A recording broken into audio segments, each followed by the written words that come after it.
This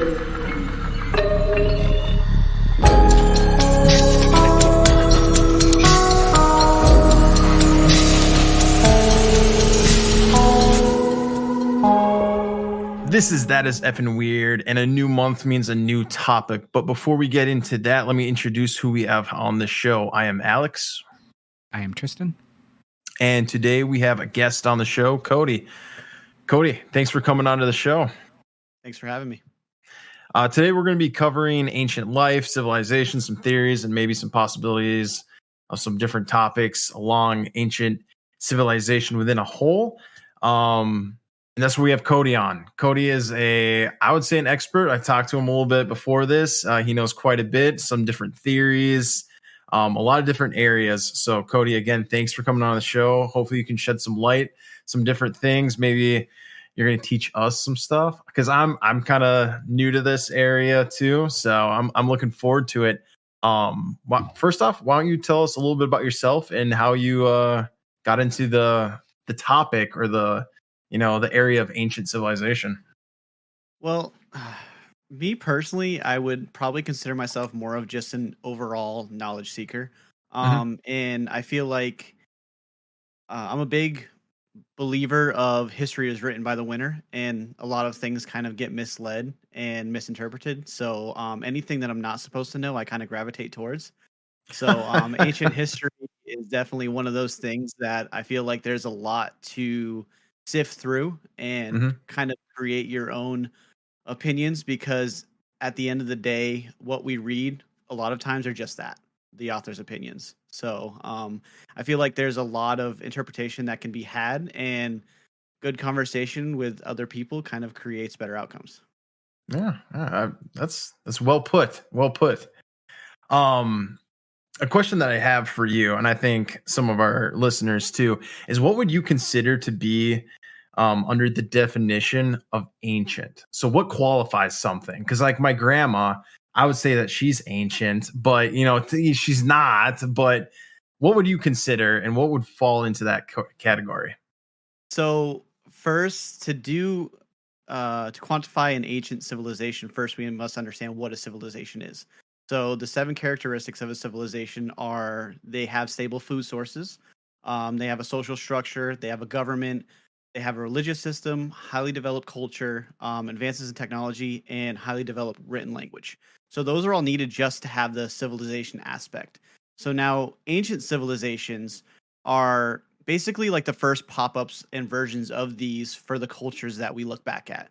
So obviously Mesopotamia is one of the most well-known. Sumeria is probably the most common first civilization that we're taught about. Then there's ancient Egypt, there's ancient India, Greece, China, Rome, even the Inca and Mayan civilizations are all, in my opinion, would be ancient, as they were the first of those cultures.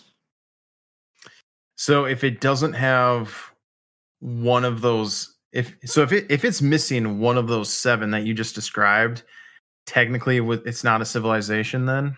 Correct. Who made that definition? By whose definition is that?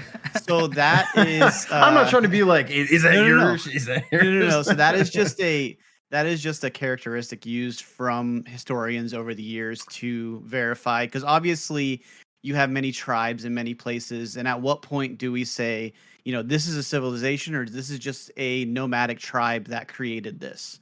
And I think it just made things easier as throughout the populace, throughout the world. Obviously, there's narratives at point as well that created this as well. But it's easier to say this is the first, because that's how we are as humans. We want to organize everything so where it's nice, it's neat, and we can understand it easily. And I think this is just a way to do that. Okay, so it's something that historians standardized to make it where it's like, all right, it may not be like, I guess, just categories and stuff. So if it is a civilization, it's going to have these 7 attributes, and if it doesn't, it may not be a civilization. It just may be a different group or something like that.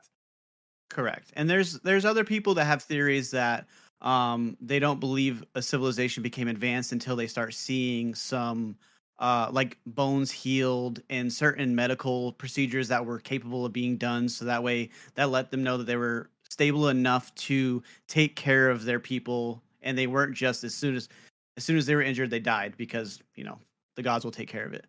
Yeah, yeah. So almost something where it's like maybe medicine and like the medical had to be a little bit advanced too, has something to do with it. So that's a theory that some people have, and that's Okay. also kind of where they draw the line of advanced towards just primitive. Interesting. Okay. Okay. Tristan, what do you think about this? Like the definition of an advanced ancient society. Mm-hmm. Yeah. I mean, well, I guess there's not really much to comment or argue on with that. Civilizations have popped up everywhere for like what? What's the, do you recall the date when we started expanding out of Africa? Because they always put like what, 250 is like when humans started existing. What's the date we left? I always forget that one. Because that, like, there was a long time of just people hanging out in Africa before they even left to like start these ancient civilizations. So that is so debated. It's not even because so there's the theory that, again, that we started in Africa and pushed out, and we're finding more and more bones that are older and older than we ever thought possible. So our timeline, and that's the beautiful thing about science, that we as a population like hate right now because we just want the answer and that to be the answer. Mhm. But the beautiful thing about science is made to be disproven. And we have to realize that. And as we learn, as we find new things, we need to shift our thought process to that new thing and broaden our horizons. That's what's interesting about the more people find is like everything gets older. It always feels like dates are constantly pushed back. They're never pushed forward. Certain narratives try to push things forward to make it a little bit more like you can wrap your head around it a little bit more, I think. A couple thousand years is easier than a couple million. But it always feels like that. And I always wonder, like 100 years from now, how old will we discover a lot of things actually are compared to what we know? Because even if you look at like what's the most common example is carbon dating. It's just the farther you go back, the more of a range it is. So like, is it 900,000 years old or 700,000? That's kind of that's a big difference. Well, and the Earth goes through so many shifts, and it goes through so many different placements. Like, for example, 12,000 years ago, the Sahara Desert was one of the most lush lands in the world, and it was full of grass and water and everything else. So there's constant shifts, and with those shifts, we lose things. And with the shifts of the plates, things get buried, and they might resurface, hundreds of years from now that are even older than what we know now. So it's always a guessing game, unfortunately. I know I've talked about this a few times on the show. What I love is the fact that like all the fossils and ancient remnants we find, like everyone's always happy to admit like it's one at best like 5% of like what actually was there. And like if you're just taking a 1% snapshot at anything, that is such a small amount of data. It's really like everything people. I went to the museum recently and like they start talking about like ancient Egypt and dinosaurs, and you get like these big extrapolations off this just tiny amount of data. They make all these giant assumptions and big leaps forward, and then like you were talking about, the beautiful thing about science is it's set up to constantly change and question that and readjust the narrative as needed.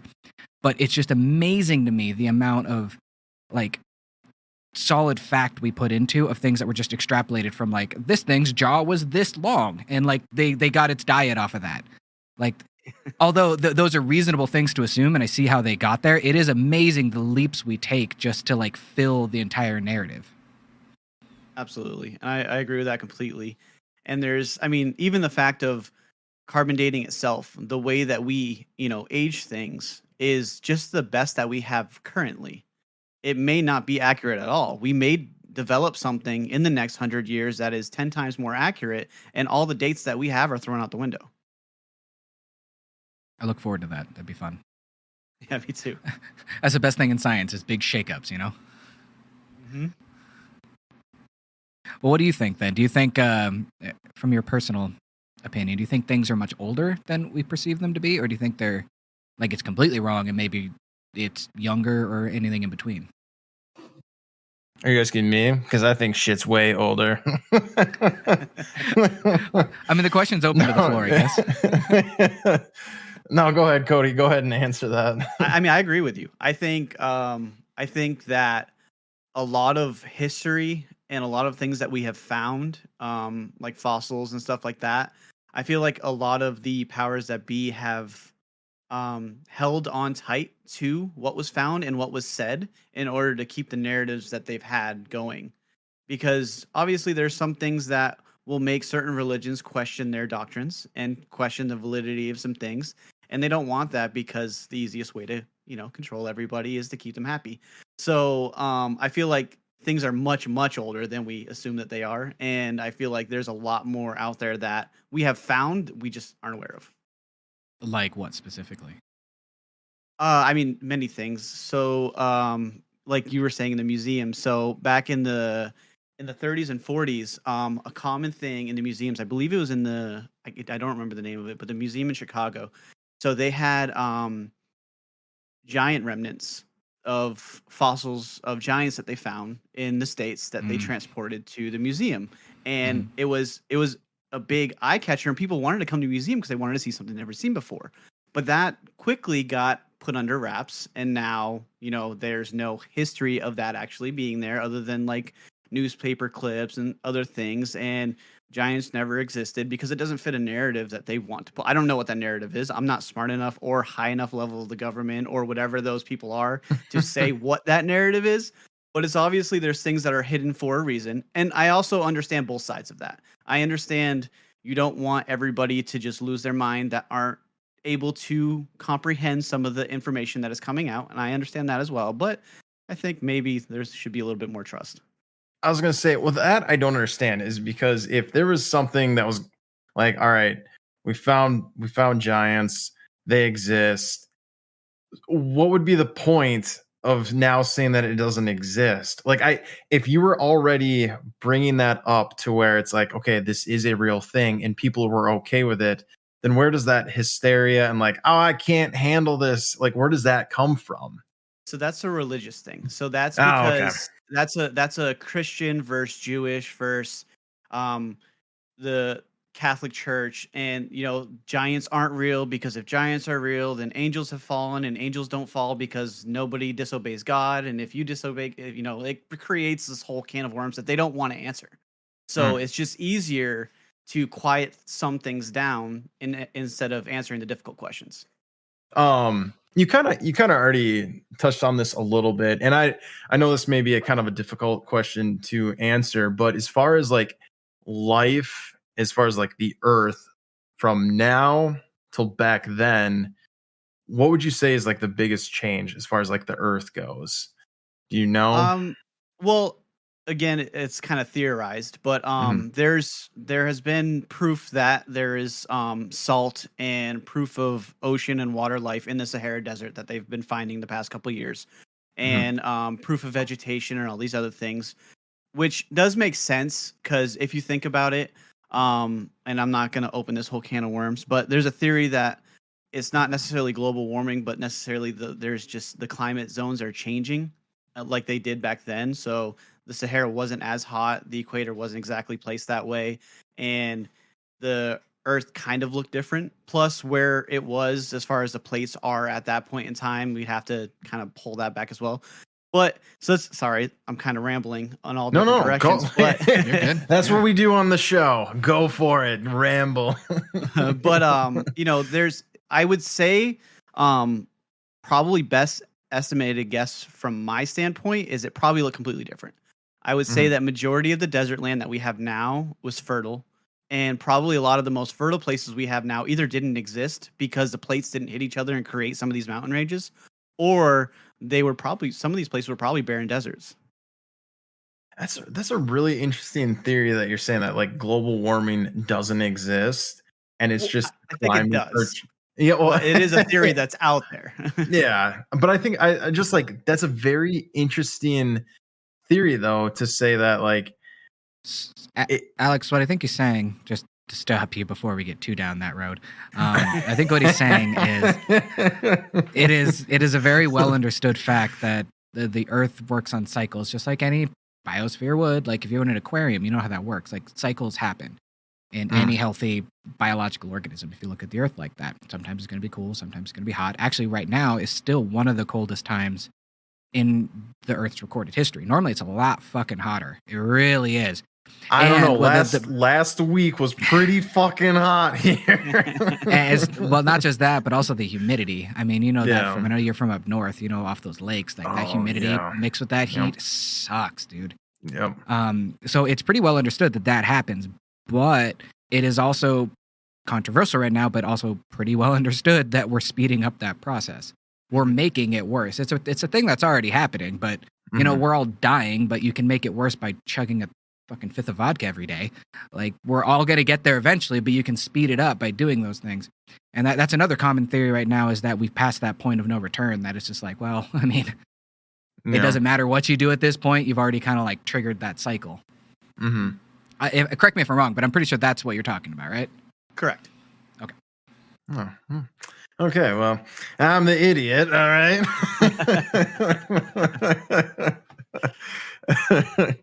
I just didn't want to get too far down the global warming conspiracy thing, because no, I wasn't gonna go there.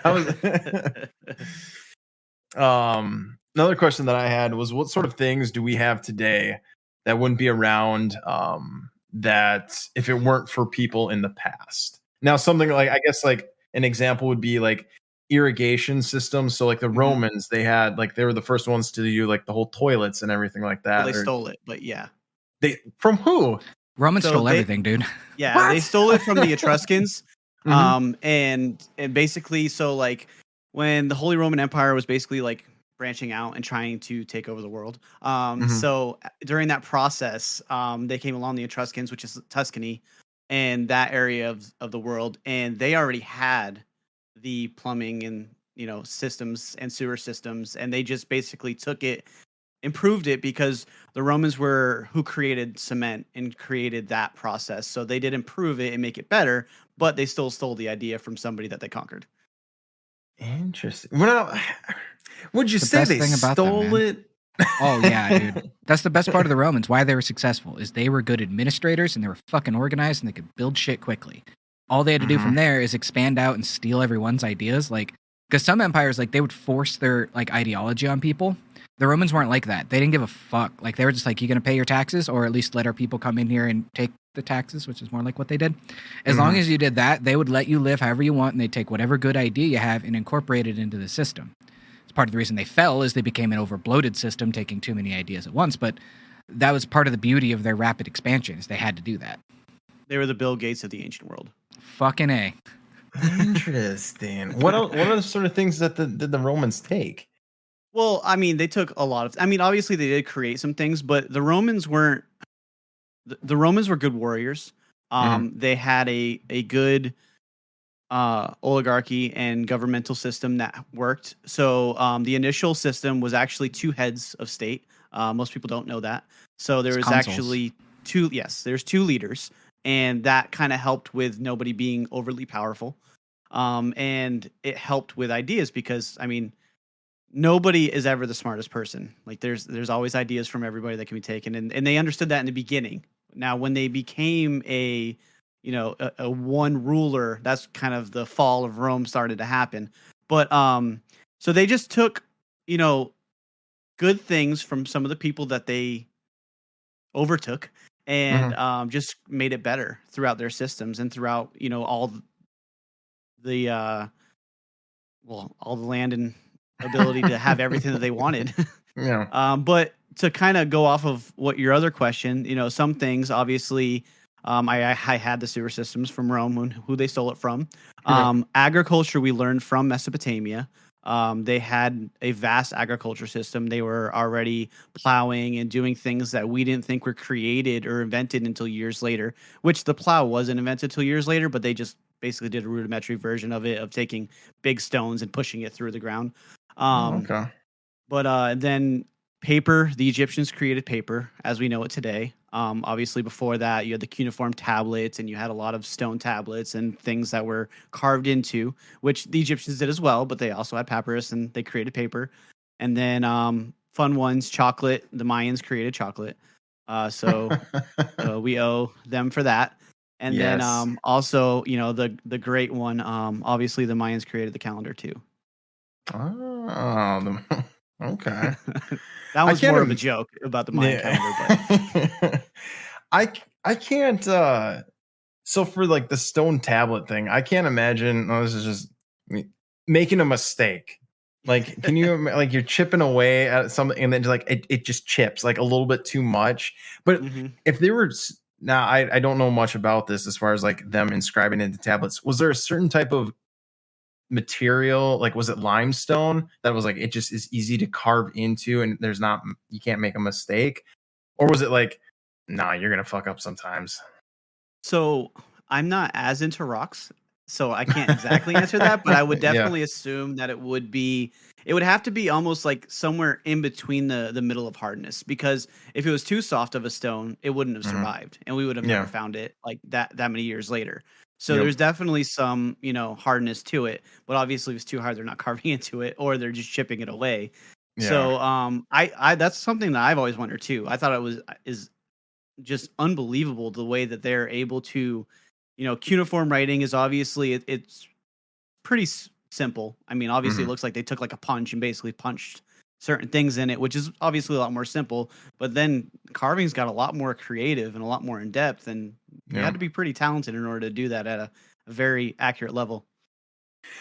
Well, something I think about too is that it's not like today where we have cars, we have technology, and like all this stuff to distract us. Where it's like, all right, you're going to be the scribe. Okay, well, guess what I'm doing 24 hours a day? I'm just chipping at this stone. I could probably get pretty good at it if I practice Oh, of that course. day in, day out. So that's something that I guess to kind of keep in mind too is not as many distractions. And it's like, what else are you going to do? It's like Hmm. there's not it's not like there's movies to go to. Yeah, maybe a play is going on, but there's not much. So, okay. Yeah, the king or the pharaoh comes to you and says, "Hey, you're gonna just scribe everything, and I'm gonna make sure that you have as much food and as much wine and as much women as you want for the rest of your life. But you're just gonna do this, okay?" Yeah, right. Yep. Tristan, do you have anything that you might know of as far as like ancient technology that we kind of owe it to the past, like we wouldn't have it for today? Well, I mean, we owe everything to what they were able to make in the past. I think the more interesting thing is what survived, Hmm. especially little stuff like. Yeah, there's all kind like someone could have invented like the printing press a long, long time ago, but if some warring tribe just destroyed them, like it wouldn't have mattered. I think that's Hmm. much more fascinating because like it's the stuff that sticks. Like you were talking about at the very beginning, the victor writes history. Like it's all about what chooses to squeak through. Um, like the thing with the scribe deal. Like if the human brain is capable of so much, and if applied to one specific task, it's amazing what it can do. If your entire fucking life revolves around one specific task, is really amazing what that task can be. And I feel like there's been people like that throughout all of history. It's just how much of that is not here. Hmm. Because once information started to be shared, and something like the internet happened, and just the progression of information, the speed it's able to be shared and preserved, really sparked so many ideas just branching off of each other. But if you have these Yeah. hot little pockets of just these beautiful ideas that were then destroyed because someone like Attila the Hun decided to like wipe out a percentage of the population of the planet, it's amazing what is just not here. I know that was the opposite of your question, but that's my answer to it. My internet cut out to like at the last like 5 seconds. Can you repeat that? I'm sorry. No, I cannot. No. Okay. It's a mystery. I think a good example though of that is today's athletes is that Mhm. like they That's a great practice example. day in, day out, and how good that someone can get at just their craft, or even like artists. Like artists have been like that throughout history and everything like that. Like it's amazing how realistic artists can make their drawings and everything. So that's I think another example of that. So um yeah. All right, Cody, which cities would you classify as ancient? You already said a couple of them. And then you gave us those examples. Mhm. Do you want to run through that just one more time? And Yeah. then when you do that, I want to know what, if you have one, like what is your favorite, or what would you consider to be, you know, maybe not the most ancient civilization, but what's your favorite ancient civilization? So my favorite one to, well, at the current moment to study and just dive into, just because it has such a plethora of things, would be the Mesopotamian, Sumerian civilization. Just because a lot of debate is it is the first. Again, we really don't know. Everybody's debating that ancient China, ancient India, ancient Egypt, and ancient Mesopotamia, and even kind of the Mayans now were all around the same time. So Mhm. again, our dating system isn't perfect, so it's kind of all a shot in the dark of how close we are. But I feel like that one, just there's so many stories that are, and we're still finding cuneiform tablets to this day. Like there were some found not too, like a couple weeks ago, that haven't even been deciphered yet, and who knows the information that's going to have on it. And there's just Really? so much knowledge from that region, and it's still fought after heavily today, because that's nowadays Iraq, and Mhm. there's obviously constant battle, constant issues. And I feel like, some things, the frequency doesn't, and the vibration doesn't change. It's always been a hot spot. It always will be a hot spot. But to go on further to my second favorite one would be ancient Egypt. I feel kind of similar, a plethora of knowledge, information, mystery schools, all types of fun stuff have come out of Egypt. You have ancient Greece, and you also have ancient Crete, which is the Minoans, which a lot of people don't realize they were the same civilization. It's Ancient my Greece, favorite, by the way. Just putting that out there. I love that is them. a very fun one as well. Ancient Greece actually eventually took over Crete and then kind of wiped it out, but they were also before ancient Greece, ancient Rome, ancient China, and obviously the Incan Mayans. Hmm. Now, Tristan, you said which one was your favorite? The Minoans, as far as like ancient, like not like where it becomes like that branch where it's more myth than particularly fact. Because like if Mhm. you're looking at like straight fact, I love the Romans all day long because they're just so fun to like learn about. But if you're looking at like that point where like you're not quite sure what's real and what's not, Minoans all the way. They're so fun. That's where like the Minotaur and shit came from. Yep, all the fun stuff. Remember we covered that before. Oh, okay. So like all the stories and everything, like A the lot of that came from like that Dark Ages, okay. pre-Bronze Age Greece, and a lot of that's tied up in the Minoans and a lot of their stories because they were like one of the most advanced around. So like Mhm. their influence is actually what spread through a lot of Greece. That and a couple other places, but that's one of the big ones. Okay. Okay. Was unaware of that. All right. Um Now you said Mesopotamia was one of your favorites, or is your favorite currently. Or time period. Because there's a lot of different though there's a lot of empires that existed through that. Is there like a specific time period as well that you prefer? So really like the beginning, so like the Sumerian, just because, so that's where it kind of becomes my favorite. I would guess would consider it like an alt theory of the Anunnaki and what that resembles and entails.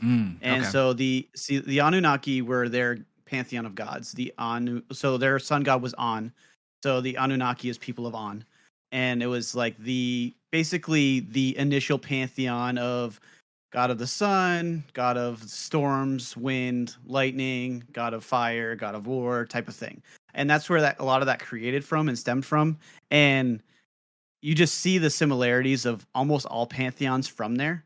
They're almost Mhm. the same. And the beliefs that the Anunnaki were not from this planet, they were from a different planet, and it just creates this whole Don't, Alex. Don't. possibility. Aliens, Stop. yeah. I love aliens. I always have. I always will. Okay, I'm sorry. I didn't mean to cut you No, off. no, no, not at all. So that's actually one of the fun things about it is that there is, so if you love aliens, two authors that you will love are Zachariah Stitchin and Eric von Däniken, and both of them have extremely like best-selling books. So the 12th Planet is by Zachary Stitchin, and that's where he talks about Nibiru, which is the 12th planet where he believes the Anunnaki came from.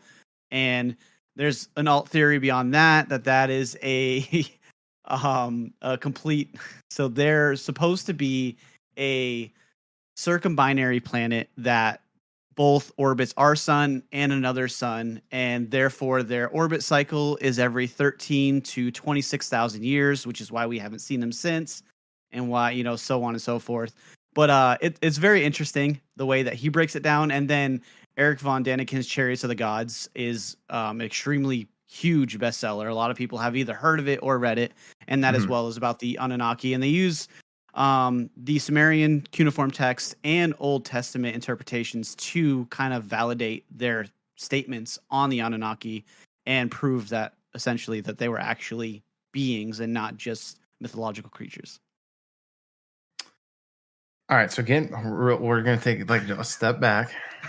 You said this planet is revolving around two suns? Yes. You not heard of this, Alex? No, I haven't. This was wrapped up in that 2012 thing. 'Cause that was the big thing leading up to 2012. They're like, oh, the planet's coming back around. And I was like fucking 16 and like, oh, the world's ending. Crap. So, yeah, dude, you don't remember any of that?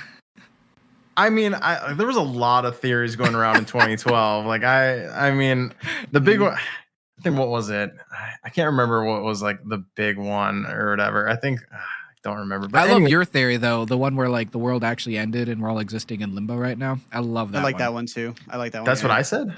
Or you said your wife told you that one or something? You brought that up, and I've been thinking about that ever since you did. That's where a lot of the Mandela effect comes from, is that we actually which we just talked about earlier. We hit like a parallel universe, and so some of the things aren't the same, so therefore we remember things differently than what they actually were. Okay, so what's the craziest alt theory you know of then? The one's like it's almost too far for you. Okay, well let's rank number one, man. Like, what is it? So I don't. The problem is that I don't.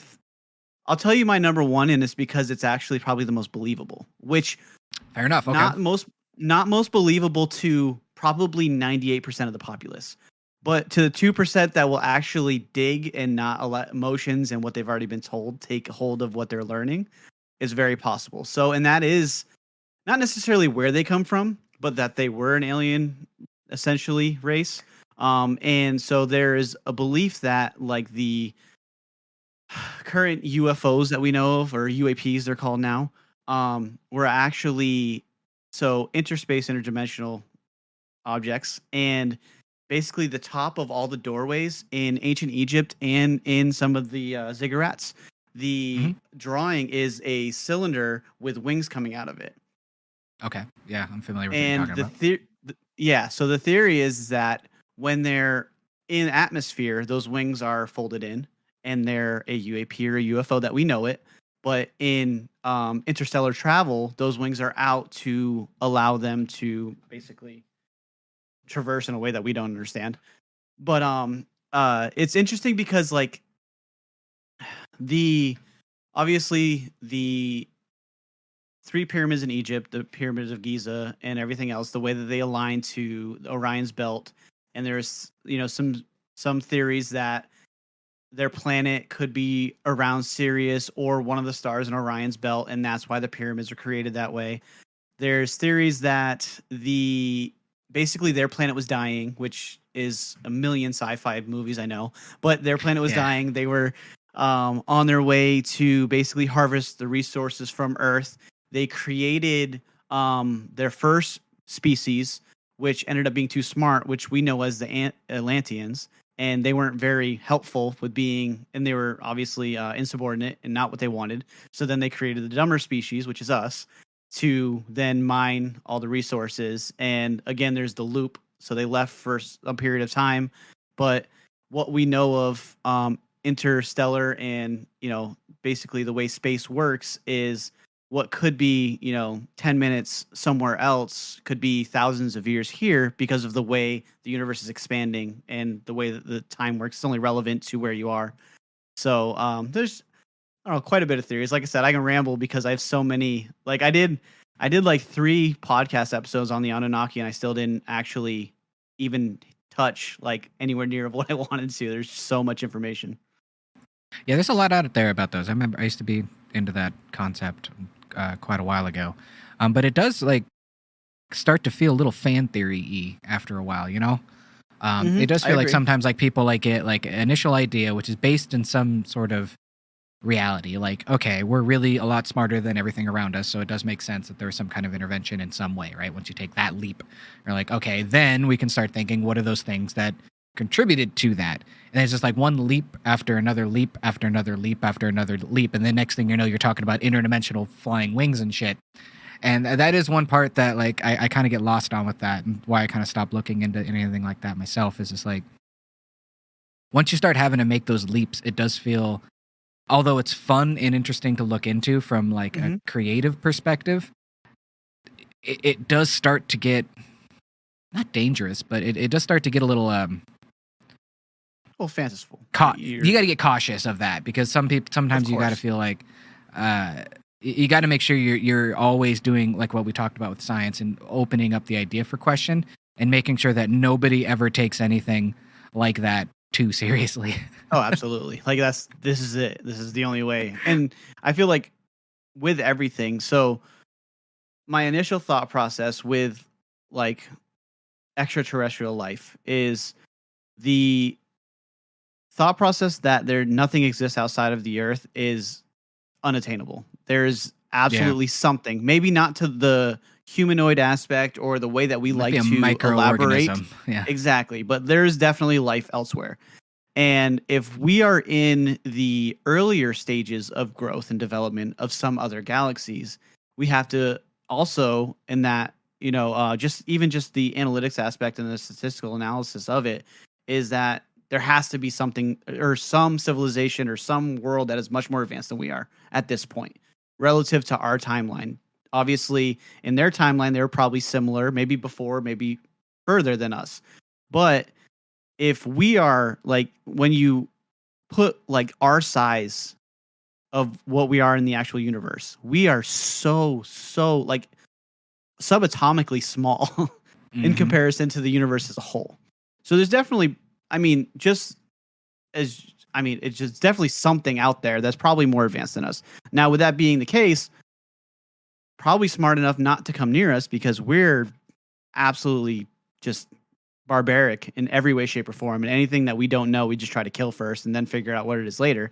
So I wouldn't, doubt anything that is a smarter or intelligent life force would stay away from us. But then, like you said, going back to the science aspect, we only see, hear, and feel such a small level of the light spectrum, the sound spectrum, vibration.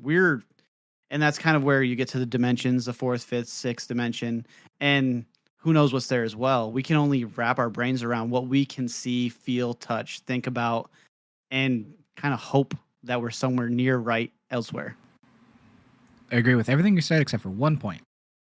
One point always drives me nuts with aliens, where people are like, they look at us and they think we're like terrible or some shit.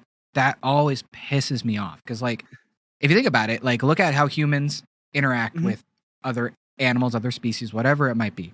Typically, we only react really negatively, especially in modern times, against something we're scared of. Correct. Typically, right? If it's something small, like, oh, it's at this point, we're advanced enough that animals don't really scare us. That's why we are like environmental and want to preserve them because they're fucking cute and they help the environment and all that shit. Like that's because we're not scared of them anymore. We've conquered our environment. But that's the exact same thing for everything else below us too. So you got to like assume if there's an advanced civilization above us, they also have experience interacting. They wouldn't be scared of us, so they'd have no issue interacting with us or preserving us or being, unless they're like a hostile thing. But in general, you'd assume they would just think of us like we think of a fucking dog. And like they would be familiar with the fact of like we look at sub animals in a certain perspective, right? So they would be aware of that. So why would they be scared of us? Sure, some animals are crazy as crap and will like eat each other and do all kinds of scary, weird, messed up stuff. But they're animals. It's fine. We look at it with a grain of salt. We don't pay attention to that part. And I would assume aliens would do the same thing. So why would they like avoid us because they're scared of us because we're so destructive? But like, so are Wolverines. Like whatever. Like we're still going to study them. Yeah, but so the only counterpoint to that, which I actually agree with you, but the only counterpoint to that is we are also subatomically destructive. So we're not just like destructive by nature. We have created things that destroy more than what we know and understand.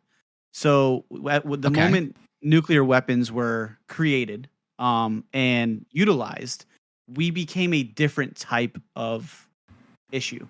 It always comes back to the nukes, man. It always comes back to the nukes. Well, it's not like nukes to like, I also understand nukes beyond like the common, like I understand the issues subatomically, not just the radiation and what it does to us, but like the issues that it can cause that we're unaware of, again, because we are vibration and frequency. All matter is. So we don't understand the long-term effects of what CERN's doing, which again, what's going on right now on TikTok is BS. Like I'm not constituting to that. They're just reopening and redoing the same things that they were doing before. But same thing with CERN is that, and that's CERN is, I feel like if CERN would have came before nuclear weapons, we'd be in a better position than we are now. But the problem was that the nukes happened first. We dropped the nukes. We didn't understand what happens when atom splits and destroys, and you create this extreme vibration, extreme friction. And what do they do? We didn't know. We just looked at it from what we see, what we feel, and what we can tell. But at a subatomic level, at a frequency level, what did that do to the area around us? What we can't see. And I feel like that's like kind of where I hinge on. Like, we don't understand what we're capable of destroying, but they do. Reasonable enough. Huh. Okay, that's an interesting perspective. I'll take that. What do you think those subatomic vibrations, that immense force pushing out that vibration into the universe? So like the only thing I'd have against that necessarily is that amount of destructive force isn't out of the realm of possibility within nature. Now, granted, those things are just light years and light years away, so we're obviously not dealing with that close range. So I'm curious, like, if that does happen, from your understanding, what does that affect? So the problem is that we don't know completely, and even I don't know. And I think that that's, again, kind of what we're trying to figure out with CERN. What happens when we split atoms apart? What does that create? Obviously, we have the thought process of antimatter, and if it's real, and we've created it for, what was it, 0.007 of a second, it was created, and then it evaporated. So these things are out there that we're unaware of. And again, I think that's where, again, it's basically, we don't know, but it's a theory of we could be ruining things that we aren't aware of, just the same way the whole point of like the dimensions, like something on a 2D dimension can't really destroy anything on a 3D dimension without knowing, because of the way it sees it and the way it interacts it. Same with 3D and 4D, but us basically, going, destroying things at a subatomic level, maybe they are destroying things or just changing things on a fourth dimension that we're unaware of, that we can't see, that we can't interact with. Interesting. Well, two things I'd like to point out on that then. One, I'm like, you just said that like if two-dimensional beings can't affect a third-dimensional being, then how could we affect them in a way that they would give a crap about anyway? Also, what I'd be interested in knowing is like I said, there's a leap of faith there. We had just talked about we're not sure how it affects us, so there's a leap of faith of saying like, well, we're assuming it's doing something, and these other dimensional beings don't like that we're doing that because we're assuming it's doing something to begin with. But how could what we do affect them anyway if they're a higher level dimensional being than us anyhow? So that really just comes back to the point of just like, I find it interesting that if there are aliens and they're interacting with us in any way, they don't make something a little bit more literal. Because we're dumb anyway, so why don't they do that? But the question is have they? So that's something that we as a populace don't know.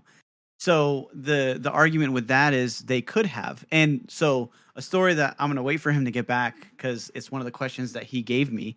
It kind of elaborates into that, which I've been trying not to like get into too much yet. But You're good.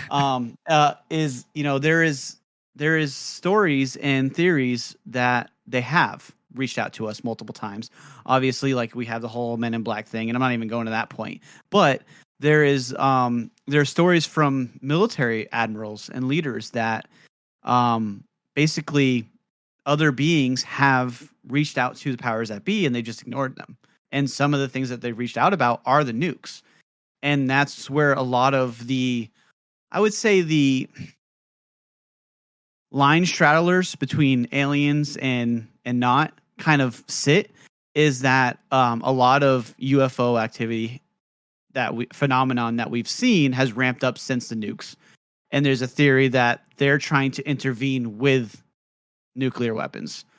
And that's why we're seeing them so much more, is that they're trying to prevent these things from happening. Interesting. That's a good point. Okay, so one of the questions that you had given me, I apologize for spoiling that, but is what's inside the hollow earth and what does it look like in that theory? Oh, yeah. So that kind of falls along with what we were just discussing a little bit in a way. And so my favorite I would say precursor to the Hollow Earth theory is Admiral Byrd's exploratory flight, which happened in February 19th, 1947. So Admiral Byrd, obviously he was an admiral for the Navy. He took a flight to basically figure out some things that are going on the North Pole, figure out the terrain, see if it's inhabitable, just basically exploration. And during this flight, his flight log, he talked about basically just hitting a major form of turbulence, then all of a sudden seeing a mountain range that they had no idea was there. It was not ice and snow covered. It was a lush green mountain range. He was then basically forced to landed, met these people. And this eventually becomes Agartha, is what they said it was later, which is one version. His version is it's called Ariani, and he met the Ariani people, and he was taken to their master. I really hope he didn't create this because that is not a very creative name for their leader, is the master. But so the master. So the master greeted him, let him know that they are inside of the planet and that they are well aware of what the surface dwellers are doing, and that they have an issue with their atomic weaponry. And they have come up to speak with many of the powers that be, and they have spoke with many, and they just keep ignoring them. And every time they try to meet further, they are met with hostility through the fighter pilots and everybody trying to shoot them down.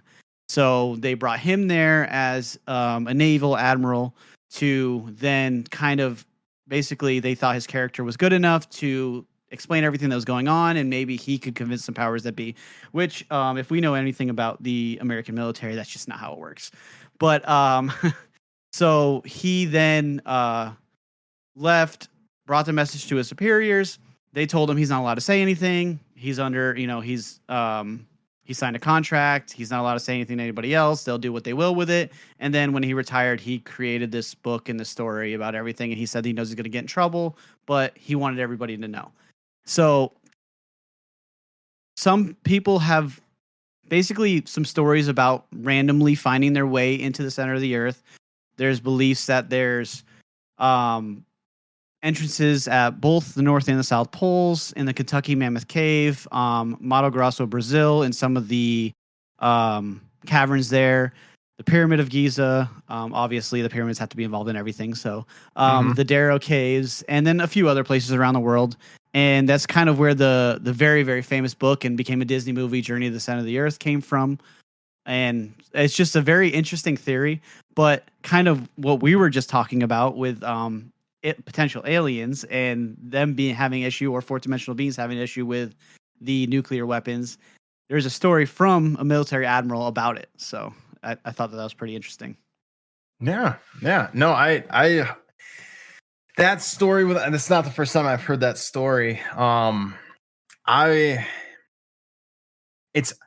always have something that I just believe is that it's really hard to discredit. It's hard for me to discredit people just because there are some things that I feel like are just it's a possibility. The world that we live in is very big and mysterious, and there are some strange things that even so, what we had talked about at the beginning, how a little piece of bone, we create this whole story, but then 100 years from now, we find another piece of that bone and it all changes. The same thing with this. I feel like it's one of those things where it very well could be true. It's one of those things where is there financial gain to get from lying about this? Possibly. But as a high-ranking military official, do you need to lie? No, because if he served so many years, he's gonna be well off when he's out. But it's something that I would really like. I would love if it were true. That would be. It's very interesting. I would love to know that because we had covered this on a different episode too, the Hollow Earth theory. And it's something that I find very fascinating. And if it is true, that would be That'd be really awesome. But like another thing to me is though is we have satellites that go over this region, do we not?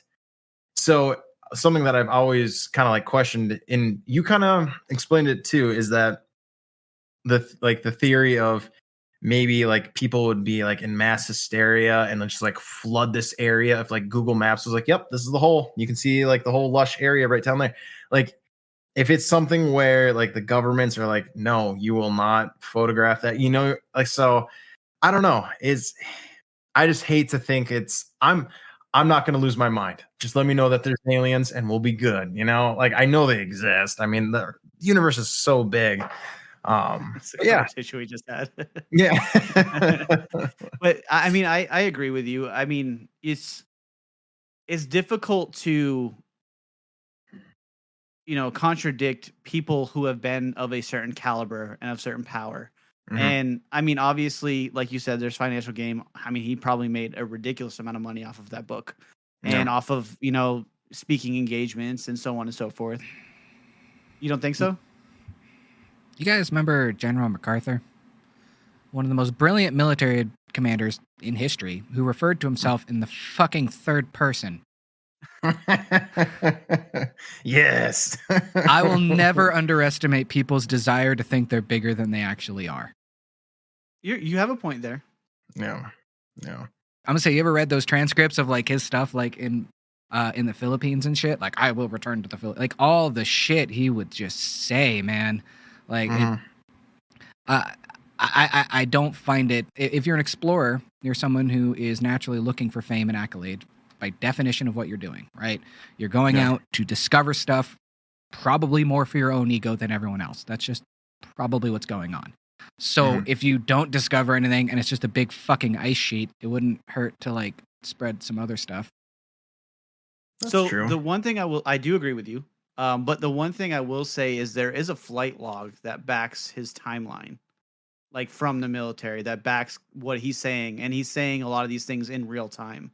So there is some validity to what he's saying. I'm not saying his story's true, but I'm just saying that it's not just like he came back and just regurgitated everything. It's not like the Travis Walton story. That one was bad, dude. Fuck that guy. Show up 5 days later and make what, $7 million is what he made? Yeah, he made quite a bit. And again, I'm not even stating that this is necessarily my belief. A lot of these theories I find extremely interesting because there's, especially this theory. So sorry, this theory has been around since 1947. There's been a lot of people, well, not since, because obviously it was after he got out, but that's when it happened. But there's 50 plus years of people beating this up left and right, and it's still around, which in itself is somewhat impressive. Yeah. I don't know if you guys, kind of just getting back onto the subject of the ancient civilization and everything. Did you guys talk about influential people while I was gone, or no?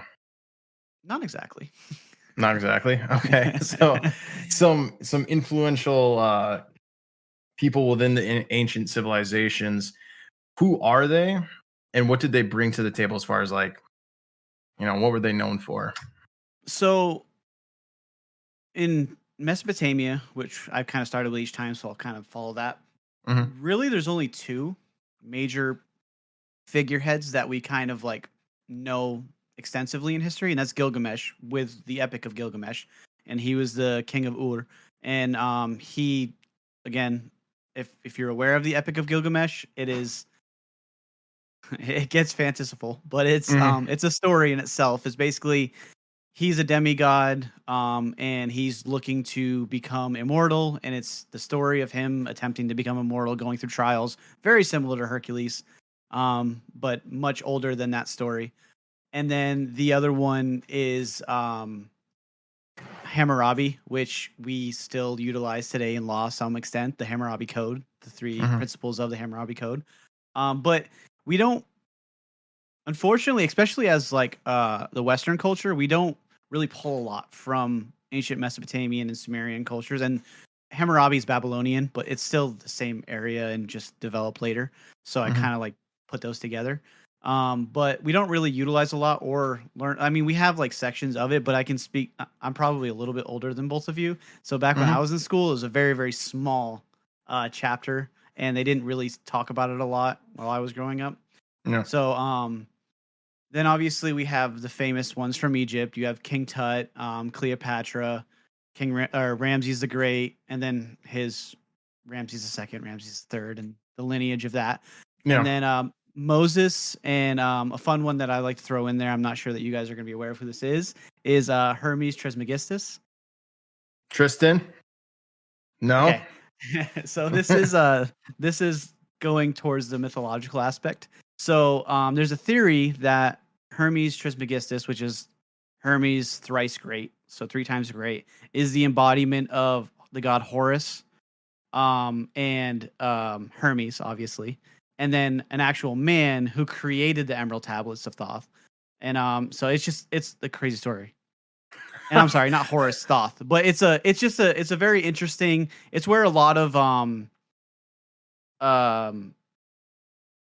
I'm trying to think, where a lot of like mystical teachings and mystical schools, a lot of their even like the Masons and the Rosicrucian Order, a lot of their stuff come from that document or that that text. So it's just, for some people would understand it. I knew most people wouldn't. I just threw that in there.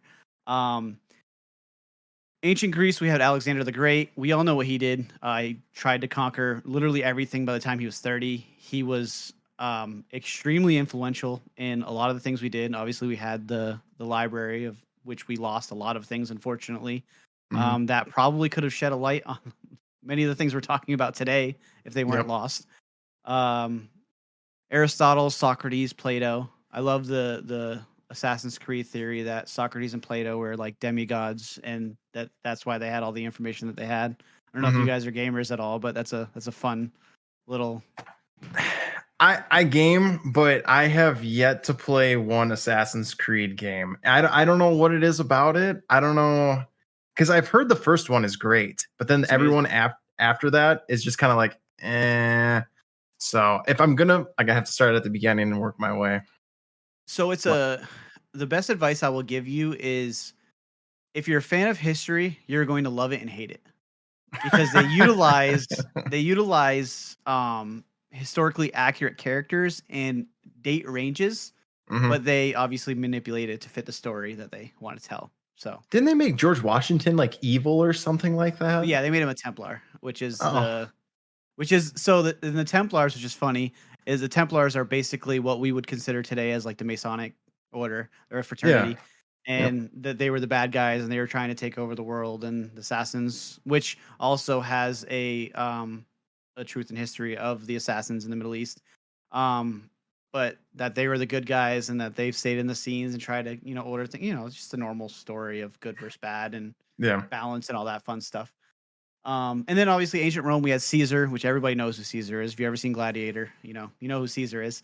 Nero, who for those religious people out there was considered the Antichrist for a long time. Constantine, because he was such an evil person. Oh, okay. All right. That makes sense. And it was like what, 36, 50 years after Christ was crucified. So it was around that time frame where people actually expecting something to happen. Oh, yeah, and he was just the worst person around at the time. So he was just, he was really, he was fucking. And then Caesar's father, Marcus Aurelius, who I think is probably one of the greatest minds of ancient. You mean Commodus's father? Caesar's father was not Marcus Aurelius. He wasn't his real father. Wait, he wasn't? You sure? No, Marcus Aurelius came later, bro. Am I just fucking getting my people wrong? Because Marcus Aurelius was one of the emperors, and Caesar wasn't an emperor. Caesar was what established, and his heir was fucking Augustus, who was the first emperor. Marcus Aurelius was like the 8th or 9th or something like that. I'm pretty sure Marcus Aurelius was the philosopher one whose kid was Commodus, who was a real fucker, who was in Gladiator. Commodus was the guy in Gladiator. Commodus was the guy in Gladiator. You're absolutely correct. So I got that mixed. Thank you, actually, for that. No, you're good. Sorry. I appreciate that. No.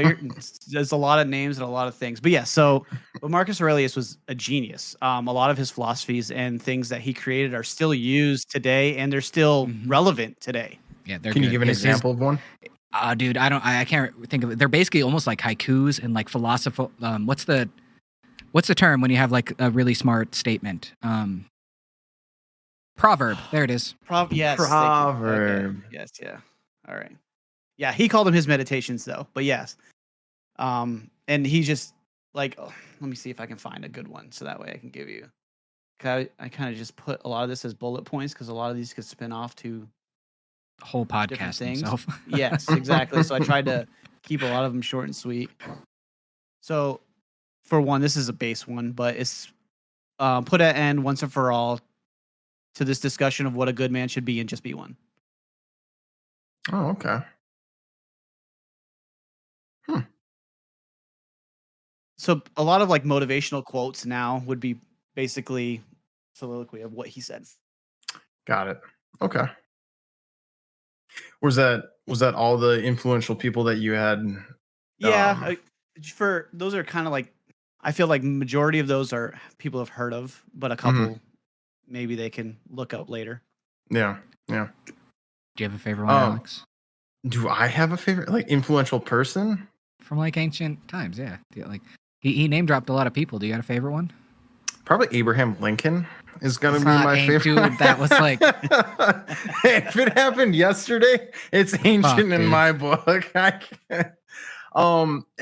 Seriously though, as far as an influential person that I like, I don't know if you would consider him to be in that ancient time, but Senzu or Sensu, what is it? Setsu.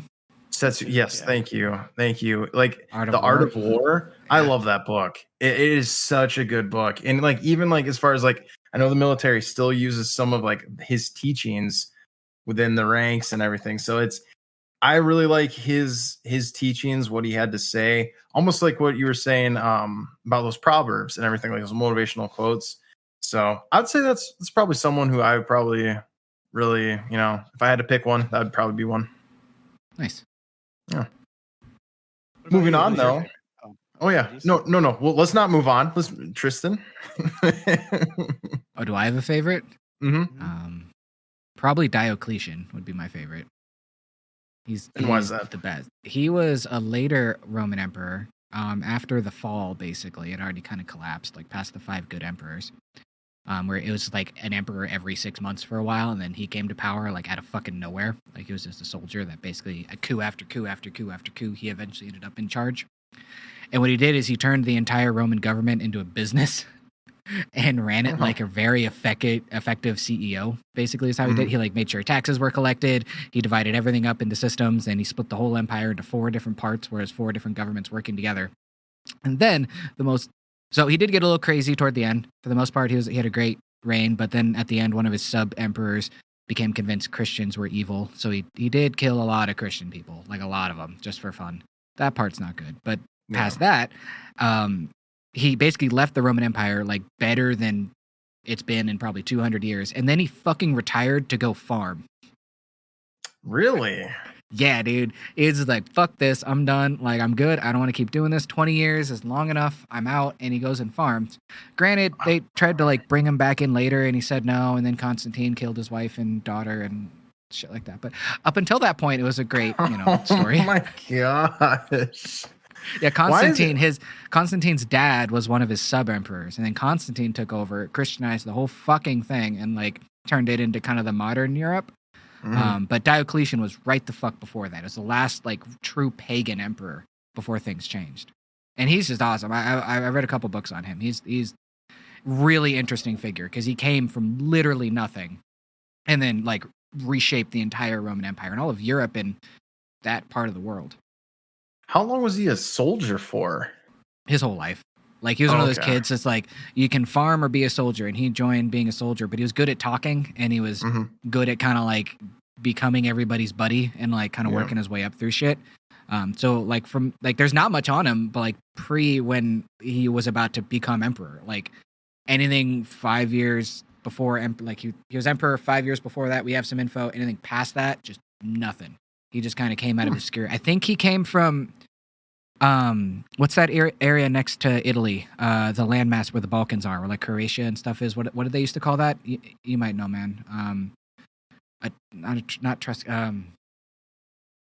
Shit, there's a bunch of Roman emperors from that area. So like you have the boot, right, and then you have like the bay, and then there's the area of land over there where like I think there's like Serbia over there and Croatia, all that area. It was called something different because it was right next to Thrace, because there's Thrace, Italy, and then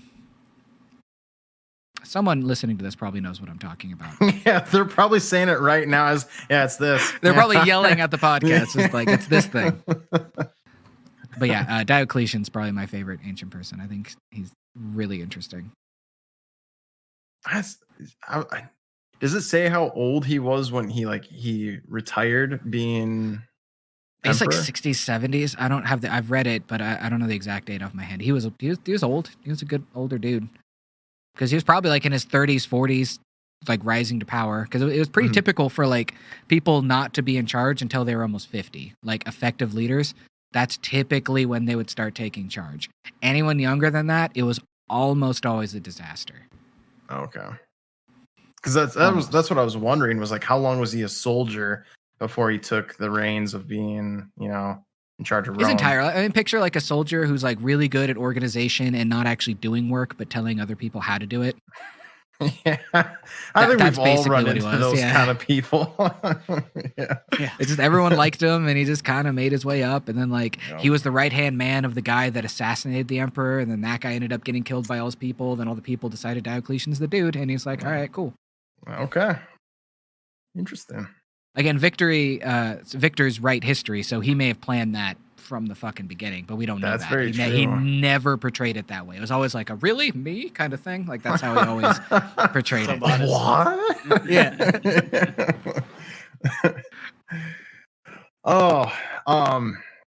Another question that we had were, now this it's probably kind of a big one, but structures within the ancient civilization. There's probably a million of them. Pyramid of Giza, Stonehenge.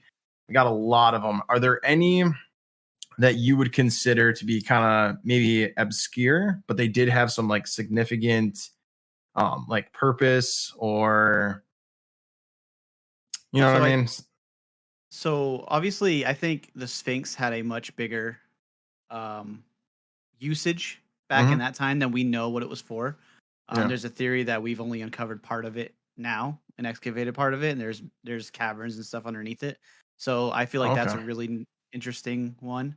Tower of Babylon is another interesting one, of the validity of whether or not it existed and where and all that. I think that's a fun one. That's something that was supposedly that big and was meant to touch the sky.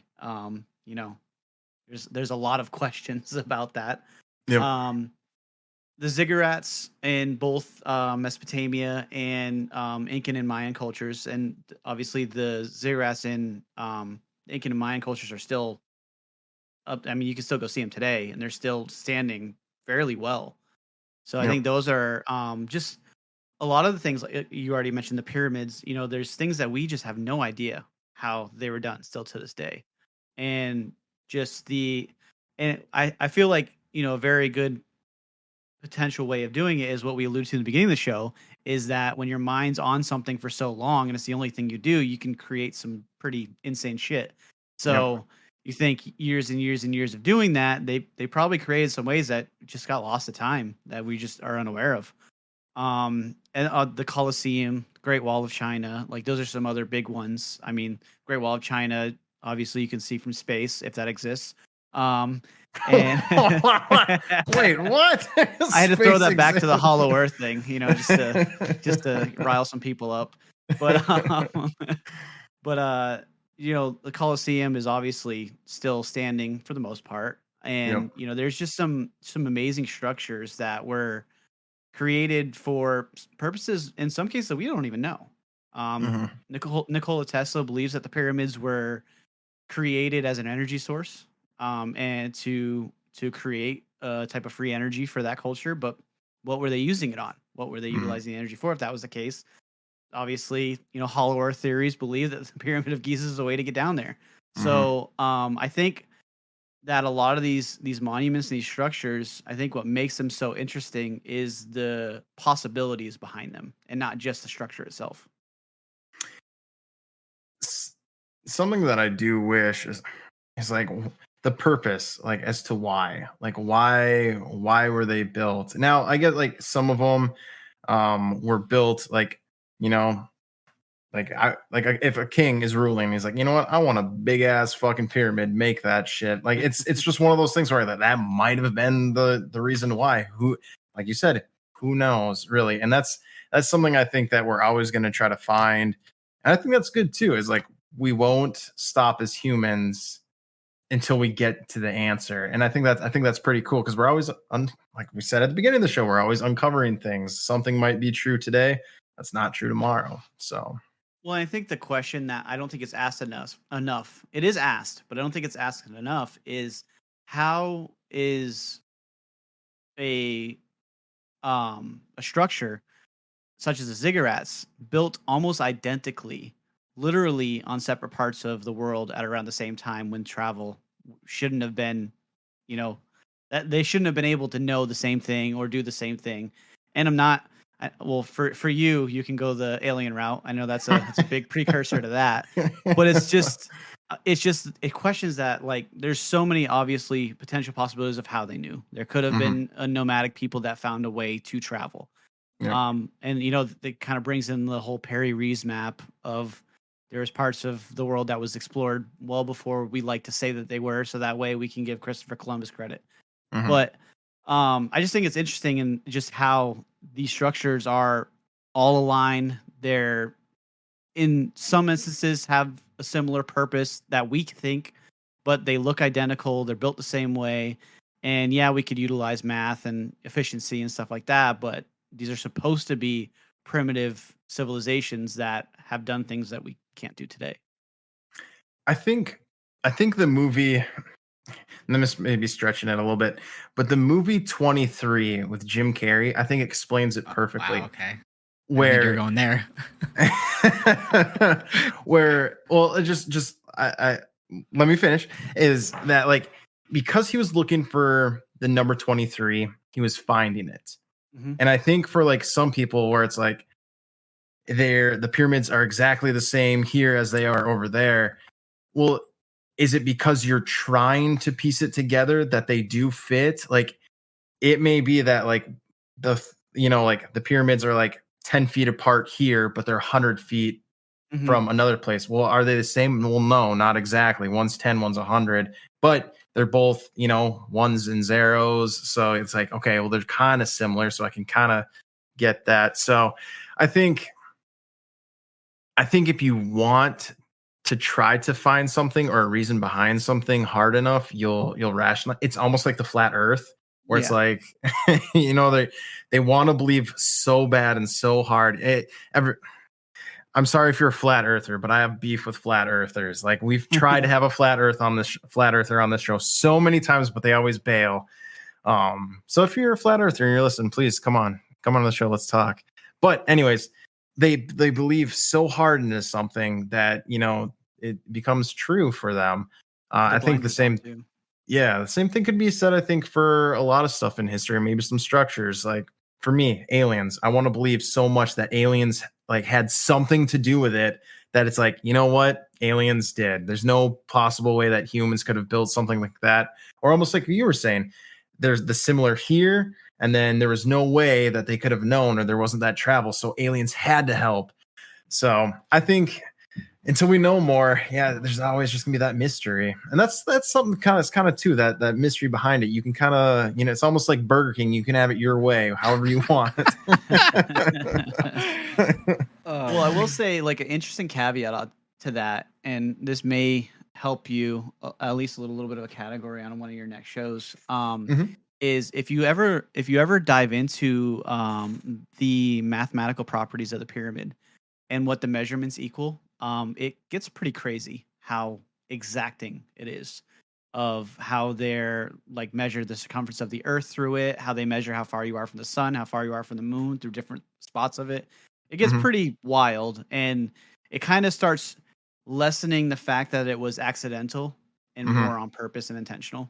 But again, for what, we don't know. But Yeah. just the Totally. math behind it, it's a rabbit hole itself Yeah. of just the pyramids. How disappointing would it be if it was just all Coincidental? Thank you. I Coincidental? can't talk. So Like it was just like, oh no, we just felt like building something, and this is just how everything lined up. I feel like that's very possible because if you really think about it, like, I mean, like, think about like this is a really horrible example, but it isn't at the same time. Think about like the frat guys. Like, Mhm. wouldn't it be cool as shit if I did this? Like, yeah, let's fucking do it. Like, Yeah. so I mean, that is always a possibility. It's not something Mhm. that we want to hear, but it's Yeah. still in the realm of possibility. Yeah. Tristan, you look like you have something on your mind. a couple things on my mind with that. One big thing I'd like to say about like when pyramids popped up and when ancient structures popped up. First off, the pyramids were built in like what's it, 2500 BC. The ones in Mexico were built in the 14th century, which was almost 4,000 years later, 3,000 years later. It's a big difference in time for a similar structure. Also, the most basic structure in the universe is a triangle. It's the and what's interesting, if you look at like the original pyramids, there's a lot of pyramids before the Great Pyramid of Giza. That's the big one people point to because that's the biggest of them. It's made by Khufu. It's the most known, at least. And that because it was done so long ago, that's why people kind of focus on it. But there's a lot of pyramids leading up to that point, which were different. Actually, they got the math wrong on several of them. I forget the exact name of it, but there's a pyramid that goes up and then circles in because they're like, crap, we didn't make our base wide enough. And there's a couple of them like that where they were building them and they realized halfway through, like, fuck, well, we got to finish this because our God King is going to, like, kill us. And, like, the thing I always like to keep in mind about a lot of, like, ancient, societies, we talked about them leaving Africa and, like, leaving that area. When and that happened, I mean, I'm not going to argue that specific date because we don't really know. But the important point is we originated from somewhere and then left and expanded everywhere. And then slowly over the course of that time, different societies took similar traits based on their surroundings and interpreted it in different kind of ways. I was talking to my fiance about this earlier where we were talking about astrology because I think that's just stupid, but you know, she believes in it to an extent. So I was wanting her her input on it. So I kind of asked her like, well, what do you believe about that? And one point she had made, which I hadn't really thought about, is like, well, if you're in like an ancient society and you have a big fucking thing that looks like a scorpion above your head, you're going to put like the things going on around you to that thing that's above your head, that fucking scorpion, because it looks like that. So if something good happens, you're going to attribute that to something good because it was above you when that happened, because what the hell else do you know, right?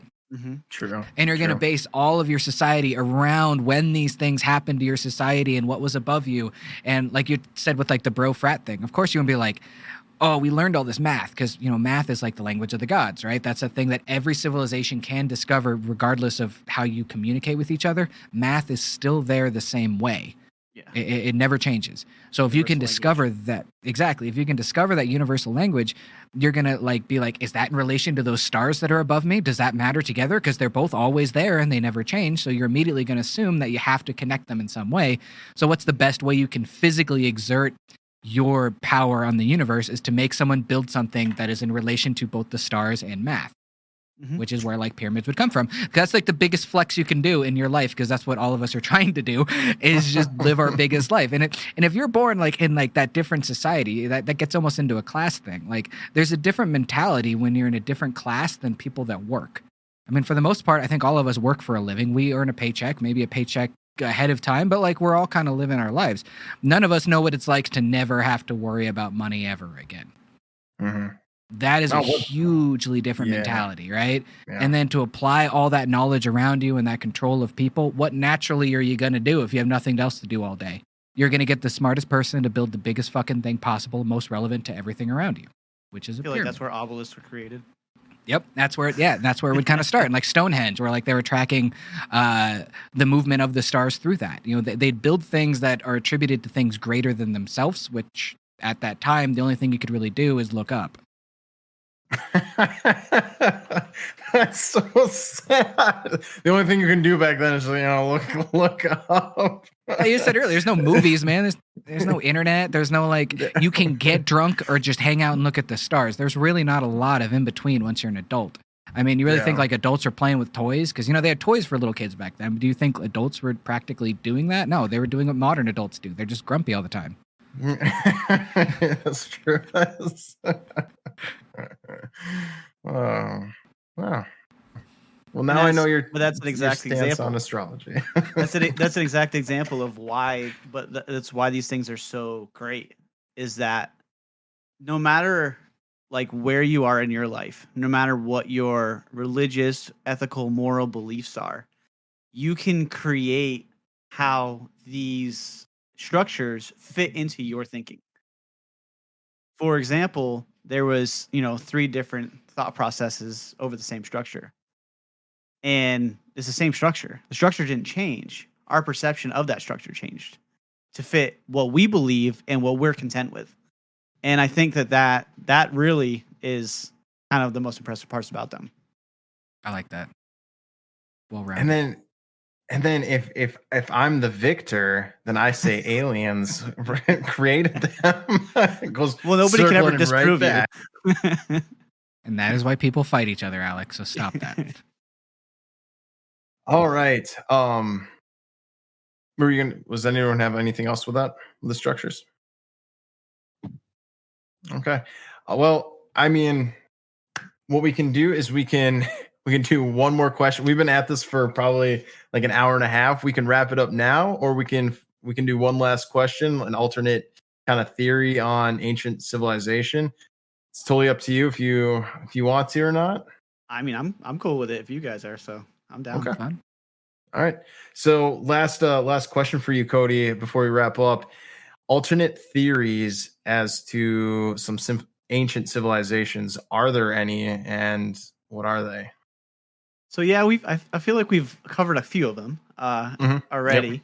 Yep. Obviously, you have the Anunnaki created everybody in order to mine the earth of its resources. That theory, which is I think an interesting one, which also kind of helps a lot of people with the whole like the classism aspect of something created us and enslaved us and we took over and now we run the planet type things, that that victory story that kind of makes people feel good. And kind of also alludes to what you were just saying. What better flex is there that we beat the gods? But obviously there's all the pantheons that were created. There's a lot of beliefs today that these gods and these entities that are in many forms all came from these civilizations, whether you're pagan and you believe in multiple gods or you believe in a certain pantheon, whether it be Norse, Greek, Roman, which I don't know a lot of people that believe in that, but anyways, it's still there. Egyptian gods, whether you believe or assimilate with any of those things, or even the Christian God, essentially, came from Egypt in a way through Moses. Some people believe it's from him getting high on acacia root, but we won't talk about that. But it's just like there's almost every belief system in a way, other than the flying spaghetti monster, came from this group of people. And what, like you said, all they had to do was sit around, look at the sky, create some shit and figure out how things worked, and that's what happened. And some people still believe in them today, and that's not to say they're wrong. They're definitely right in a way in how it fits them, but I just find it fascinating, all the things that are still utilized to this day off of civilizations 12,000, 10,000, 5,000, 4,000 years ago. Nice. Well, Tristan, what do you think? I think this has been a good discussion. And if I add anything else, we're going to spend another hour on it. My final thoughts. We kind of keep hitting on it. There's a lot of stuff that we don't know about ancient civilization, and I think it's just going to take time for us to keep answering, or not answering, but keep asking questions, keep trying to find those answers. There's a lot of, Cody brought up a lot of stuff as far as like influential people, the definition of what an ancient civilization is, characterized as those 7 things. So I think that's very important when we're talking about this subject and everything. I personally, I'm always gonna go back to Aliens. I'm there's no two ways about it. I think for me, just like in our past, I think we had some sort of influential help because like what we talked about, like right at the end of those ancient structures, like that's to me that's huge.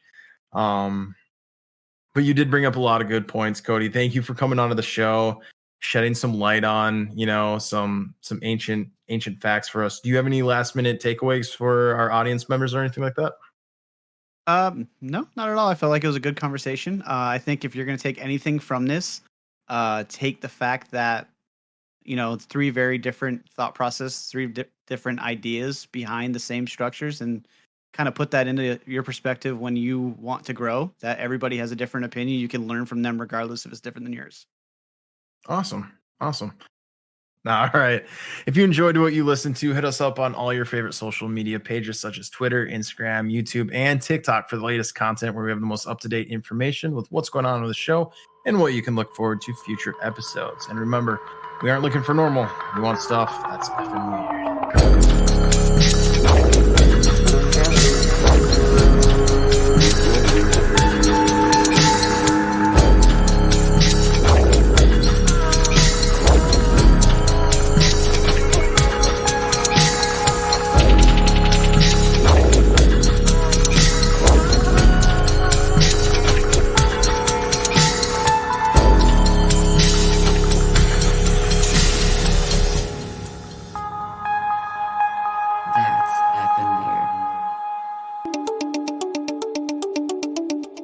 Ninja News Japan is a podcast.